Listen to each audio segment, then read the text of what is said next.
Gracias. Bienvenida. Realmente refrescante escuchar un mensaje como el suyo. Aquí justamente tuvimos un gran debate por la Guardia Nacional y era de llamar la atención cómo mucha gente nos decía que no había ningún problema de convencionalidad en la minuta que venía de la Cámara de Diputados y nos cansábamos de explicar todas estas resoluciones de las que has hecho mención aquí y cómo sí había un problema grave de convencionalidad y cómo en caso de aprobar esa minuta México se iba a meter en un problema serio a nivel de la Corte Interamericana de Derechos Humanos. Así es que celebro que pues con tu conocimiento no solo le des clases a los jueces y a los ministros en esta materia, sino también al propio gobierno federal, porque el tema superior de la infancia, por ejemplo, no se acaba de entender cuando hablamos de las estancias infantiles, que se cree que darle a la madre el dinero se resuelve el problema, cuando no, porque es muy probable que a lo mejor ese dinero no es usado para llevar a un niño a la estancia infantil, se está violando el derecho del niño a jugar, a tener educación, a lo que establecen los tratados internacionales en materia de la infancia. Entonces creo que es un tema del que yo de verdad celebro que abordes y independientemente de la decisión que se tome, pues le sigas aportando al país. Le hace falta mucho al país gente conocedora de la materia y por lo tanto yo te quiero felicitar. Te quisiera hacer algunas preguntas muy concretas también que le he hecho a las otras candidatas.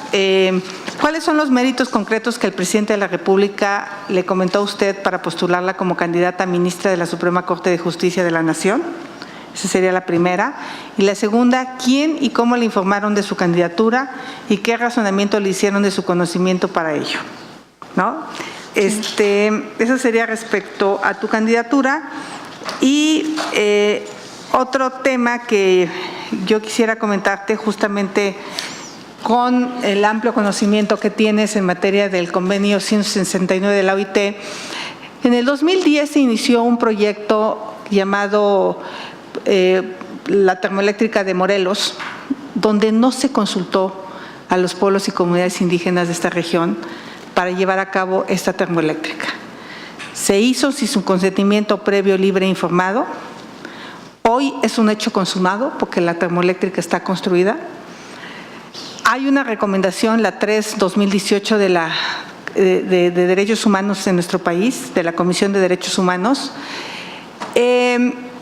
Se vuelve a hacer una consulta para decidir si entra en operación o no hace 15 días, una consulta que tampoco se hace de acuerdo a los estándares internacionales, que es una consulta previa, libre e informada.